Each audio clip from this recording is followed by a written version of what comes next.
Subscribe to our YouTube channel and press the bell icon to get the latest updates. Hello and welcome to The Print. I have with me today the Ambassador of Germany to India, Ambassador Walter J. Lindner. Welcome to The Print, sir, and thank you for giving the time to us. So I understand there's a lot of interest in India right now on the German elections, and I believe, after Chancellor Merkel stepping down almost after 16 years, there is a lot of concern within India how the relations is going to be. This is the only country with which we have exchange of cabinet. So how do you see ties between India and Germany going from here? I think the interest is huge, not only in India, but everywhere in the world, because she has been voted as the most powerful lady for many years. And as a woman, she was also an example of good leadership and of a powerful lady, but with a lot of modesty. So I think that's why many people in the world ask, what's happening now? What's happening after 16 years of such a legend? For the Indian-German relationship, I think nothing much will change. Of course, it's always important to have a personal relationship, which the two potential leaders won't have so far, but they will establish it fastly. And our relationship is interest-based, and we have a lot of common values and a lot of common history. And as you mentioned, the government-to-government relationship is a very good one, and the people-to-people relationship, and the economic, students. So there's a lot of things which we can build on, which the two new leaders will do. And we will see who it will be, but there won't be much difference in general. In details, yes, but not in general. So if I can ask you, Ambassador, in terms of strategic relationship, we are seeing so much focus is now the Indian government is giving in terms of Indo-Pacific. We just had the Quad, first in-person Quad summit. Prime Minister Modi was in the US for that. From Germany's perspective, how do you see Indo-Pacific vis-a-vis the relationship that is panning out between these many Asian countries and also what is happening with China? What do you have to say to that? You see, the Indo-Pacific region as a region is pretty far away from the European region. So they're not our neighbors. So it's not a guaranteed point that we have such a strategy. But we developed such a strategy as Germany, as France, as the UK, I guess, and Dutch, and the European Union, because of the importance of this region. The importance comes from its geography, of course, but also that you have in this region three powers which have nuclear weapons, and you have, of course, the trade lane, and the trade is very important. Most of the traffic is done by ships and by cargo boats, and 40% of it runs through this Indo-Pacific. So we have a great interest in a stabilized, peaceful Indo-Pacific. So that's why the German involvement and other involvement and the increasing interest in this area. When you talk about Indo-Pacific, yes, I can understand the clear interest is because Germany is an export-oriented economy. Do you see any kind of potential conflict, being played out in the Indo-Pacific now that there is AUKUS also? We have this, probably nuclear-powered submarine fleet is going to empower Australia now. We have China looking at South China Sea, East China Sea. So do you think this is going to be a potential area of conflict that may become a concern for Germany? I guess that was the reason why this alliance was formed, because they are worried that in the region there might be some nations which are not respecting rules or the law of the sea and this kind of thing. So I think it's important that we ease tensions there.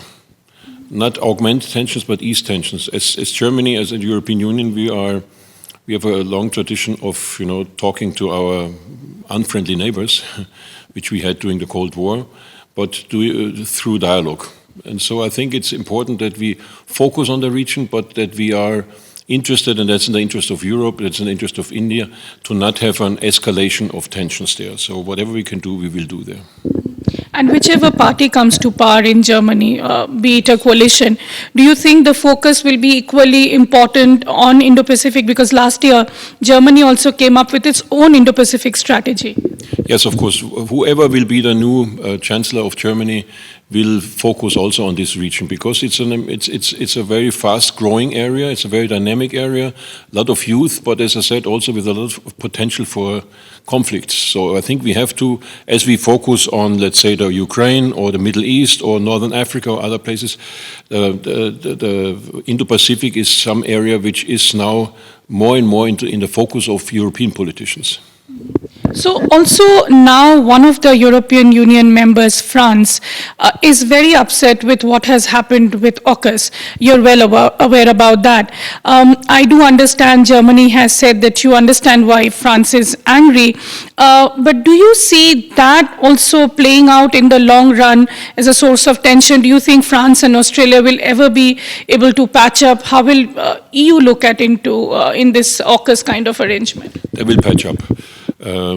Now, as I said before, we understand, not only because the French are our neighbors, but we understand the way they were treated there was not the correct way to treat them. So we understand the anger, but on the same page, I'm happy that Macron and Biden are now in talks, and this is important. And let's hope that this is contributing to easing the tensions there, because we make no mistake, we have a very close friendship with France, but also with the US and with Australia. So that's why the easing of these tensions is just in the interest of everyone. Let's see how long it takes, but after all, we all have the same intention and there's the same in the same boat, that we need an peaceful Indo-Pacific, whatever we can contribute to this. So this is in the interest of France, of Australia, and of the UK, everyone who's involved there. And we respect rules, so let's see that this goes into the same direction. Ambassador, also to understand from you, there is another area of conflict building up, which is in Afghanistan now.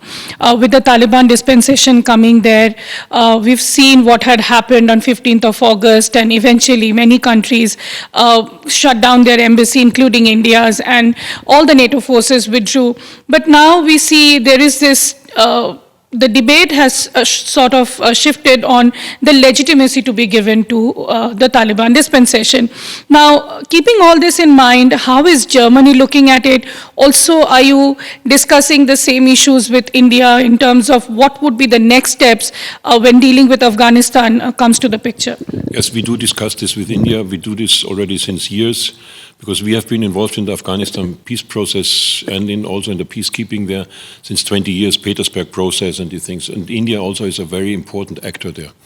Has a lot of development projects and is a close neighbor, and so that's why we were always in close contact. Now, we all around the globe made mistakes here. And the disaster which we have seen there, the failure of our engagement there, is obvious. So what did go wrong? Everything has to come on the table now. But if you look in the future now, we have a few problems to solve now. One is how to get those citizens out there which worked for us, which worked for the Indians, which worked for others. How do we get them out? We need the Taliban for that. And then how do we rescue or save those people who are in need of humanitarian assistance in Afghanistan? The winter is coming. So do we leave them behind and say, well, we are not talking to the Taliban, we don't care if those people die, so we need also to help those people through the United Nations program. And then thirdly, we should also keep our eye on what's happening in Afghanistan, so that we have some kind of influence what's happening in the future to the people, women, girls, school openings and these kind of things. Now, what do you do to do this? You have to talk to the Taliban on a low level. We do it in Doha. And this has nothing to do with recognition, but it has to do with making possible these kind of advancements. But we have, as European Union and as Europe, put conditions when we talk to the Taliban. One would be the access for humanitarian assistance, then, of course, human rights respect, and then the inclusiveness of the government, which is very difficult. If you have seen the new government, even the new amendments there were not enough to call this an inclusive government. So there are quite some hurdles still, but still we have to talk, and let's see how far we go. And are you also talking with the Indian government as to which way Germany can help? Or do you think, in terms of the fact that how India should also continue? India has said it continues to stand beside the Afghan people, but are you also talking to India in terms of how the approach should be with the Taliban?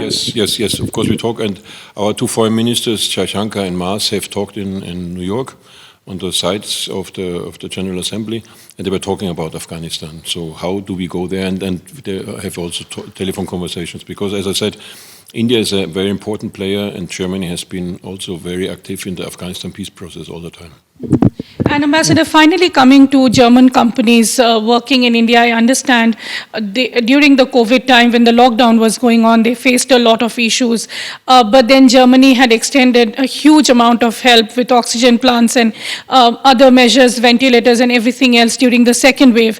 But now coming to some of the automobile companies working in India, are they facing any kind of challenges? If they're facing the challenges, what is the conversation you're having with the Modi government? You see, now we're coming into a phase or process of post-COVID. Still COVID is out there, but factories open up, people come back to work, and supply chains are opening up. So we have now a kind of a post-COVID situation where the economy is moving again. Now, in this context, we of course will see what our companies say, what is on their table. Some of the issues like red tape, like fast track acceleration, these kind of things will be still ongoing, but we will see whether there are new topics where we need the help of the government, and then we go into these talks.